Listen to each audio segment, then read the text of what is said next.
మొత్తం భాగవతం బట్టబయలు చేసుకుందాం, ఇబ్బంది ఏం లేదు.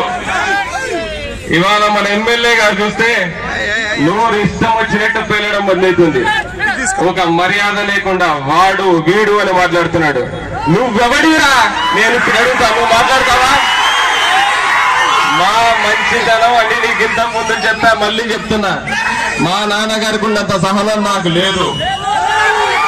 యువకుడిని కదా, కొంచెం ఉడుకు రక్తం ఎక్కువే, అది మటుకు రాసి పెట్టుకో. ఇవాళ చెప్తున్నా, నువ్వు ఈ వైఎస్ఆర్ కాంగ్రెస్ పార్టీ నుంచి గెలిచి డబ్బుడికి అమ్ముడు పోయి అవతల పార్టీలో చేరిన వ్యక్తి. మా నాన్న 6 ఏళ్ల ఎమ్మెల్సీ కాలాన్ని 3 నెలలు కూడా లేకుండా అలా విసిరేసిన వ్యక్తి మా నాన్నగారు. కనీసం మన ఆత్మకూరు పట్టణంలో ఇవాళ చూస్తుంటే ఒక్క విషయం కాదు, ప్రతి ఒక్క విషయంలో వెనకబడి ఉన్నాం. కానీ ఆత్మకూరు ప్రజలు మంచిదానాన్ని మెచ్చుకోవాలయ్యా. ఏక్ మోకాదో అంటే అందరు మోక ఇచ్చుకుంటానే పోతారు. ఇంకా ఇచ్చిన మంచిదానం, చేసిన మంచిదానైనా ఈసారి అవకాశం చంద్రబాబు నాయుడు గారికి ఇచ్చి మన జీవితాలు మార్చుకుందాం. ఏ బార్ మోకా तुम्हारी जिंदगी आगे बढ़ने के लिए उन लोगों को और एक मौका दिया, तुम्हारी जिंदगी बर्बाद होने वाला है, सोच लो. अभी एक ही बात समझना चाहिए, మన ఆత్మకూరు పట్టణంలో ఒక హాస్పిటల్ ఉందా? యువకులకు ఉద్యోగాలు ఉన్నాయా? తాగనీక నీళ్లున్నాయా? తిరగనీక రోడ్లున్నాయా? పోనీ ఉన్న రోడ్లకు లైట్లున్నాయా? డ్రైనేజీ వ్యవస్థ అయితే ఎక్కడికి పోయినా వాసనే.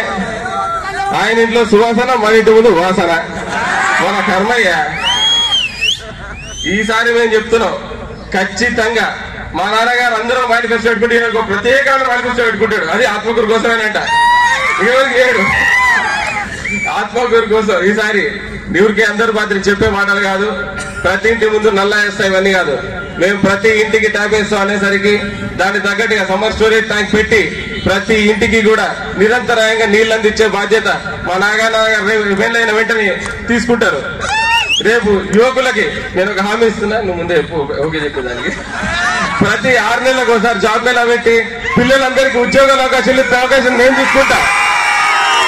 అందరూ ఆలోచించండి, ఎందుకంటే మన పరిశ్రమలు లేవు కాబట్టి కేవలం వీటి ద్వారా మన ఉద్యోగాలు తెచ్చుకోవాల్సిన అవసరం ఉంది. రేపు అలాగే మా నాన్నగారు ఆల్రెడీ శ్రీశైలంలో కూడా ఒక అంబులెన్స్ ఇవ్వడం జరిగింది. రేపు ఆత్మకూరు కూడా ఒక అంబులెన్స్ ఇవ్వాలని ఆయన అనుకున్నారు, అది ఖచ్చితంగా ఇప్పించే బాధ్యత కూడా నేను తీసుకుంటాను. ఆత్మకూరులో సరైన హాస్పిటల్ లేదు, ఆయన ఒక సూపర్ స్పెషాలిటీ హాస్పిటల్ చేయాలని అనుకున్నారు, అది కూడా మన మేనిఫెస్టోలో పెట్టుకున్నారు. రేపు పొద్దున ఎమ్మెల్యే అయిన వెంటనే అది కూడా తీర్చిదిద్దే విధంగా ఆయన చర్యలు తీసుకుంటారు.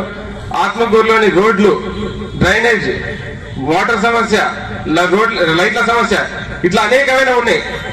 ఆఖరికి డంప్ యార్డ్ కోసం తీసుకునే స్థలాలు కానీ, పార్క్ డెవలప్ చేయడం కానీ, మనకు ఉన్న ఇండోర్ స్టేడియం పూర్తి స్థాయిలో డెవలప్ చేయడం కానీ, అన్నిటినీ కూడా అంటే ఒకటే రోజుల్లో ప్రతి పని అవ్వదు. మనకు ఒక్కసారి అవకాశం వచ్చిన వెంటనే తప్పకుండా ఒక్కొక్కటి మనకు ప్రణాళిక పద్ధతిగా పెట్టుకుని ప్రతి ఒక్క పని పూర్తయ్యే విధంగా మన ఎమ్మెల్యే మధ్య దొంగమాటలు చెప్పకుండా పూర్తి స్థాయిలో పూర్తి చేసే విధంగా మా నాన్నగారితో చర్యలు చేపించే బాధ్యత ఆయనకుంది. మళ్ళా కొడుకుగా నా బాధ్యత నేను చెప్తున్నాను. ఇవాళ ఇంకొక విషయం అందరికీ చెప్తున్నాడు, దయచేసి ఇవాళ కొంతమంది వస్తున్నారు, బెదిరియడం మొదలు పెడుతున్నారంట. మరి మీరు భయపడుతున్నారా? భయపడతారా? మీరు భయపడాల్సిన అవసరం వస్తే మీ ముందు ఎవరున్నారు? శిల్ప కుటుంబం మీ ముందుంది. ఎవరన్నా భయపెట్టాలనుకున్నా, ప్రలోభాలు పెట్టాలనుకున్నా ఇంటి బయట చెప్పండి, మాకు శిల్పన్ను ఉన్నాడని ధైర్యంగా చెప్పండి. మీకే కష్టం వచ్చినా మీ ధైర్యం మేమవుతాం. మా కష్టానికి మీరు ధైర్యం అవ్వాలి. మీకు మేము తోడు, మాకు మీరు తోడు. ఇవాళ జనాల్ని ఎంత ఘోరంగా మభ్యపెట్టే పరిస్థితికి వచ్చిందంటే అందరూ ఒక విషయం ఆలోచించండి, కేవలం మనకున్నది 2-3 రోజులే. ఈ 2-3 రోజుల్లో వాళ్ళు ప్రలోభ పెట్టేదల్లా డబ్బు గురించే. ఆయన ఏమంటే యూటర్న్ కొట్టుకొని వచ్చినాడు, డబ్బు సంపాదించుకొచ్చినాడు. మనకు ఆ పరిస్థితి లేదే. మనమేమో పేదలో, ఆయన గొప్పగా అటు నుంచి నుంచి మంచి డబ్బులు కమిషన్లు సంపాదించాడు. అంటే సీఎం కాడ కొన్ని నిమిషాలు బెదిరించుకొస్తే ఆయనకి డబ్బులు పడుతున్నాయి. మనకేమంటే బెదిరియలేదు, అది బాధ.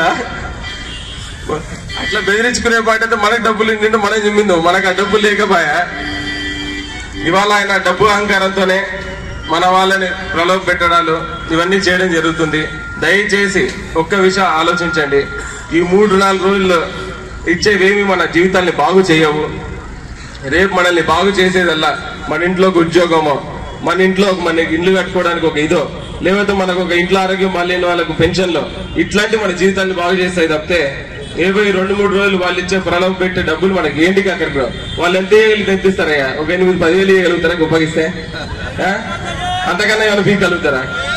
రేపు నీ ఇంట్లో ఒక వ్యక్తికి నేను ఉద్యోగం పీయగలిగితే 15,000 రూపాయలు 20,000 రూపాయలు జీవితాంతం వస్తుంది, ఇంకా పెరుగుతుంది. ఆలోచించండి. అట్లాంటి జీవితం కావాలన్నా? ఈ 3 నెలల ముచ్చట ఆయన ఇచ్చి 5-10 కావాలన్నా మనకు?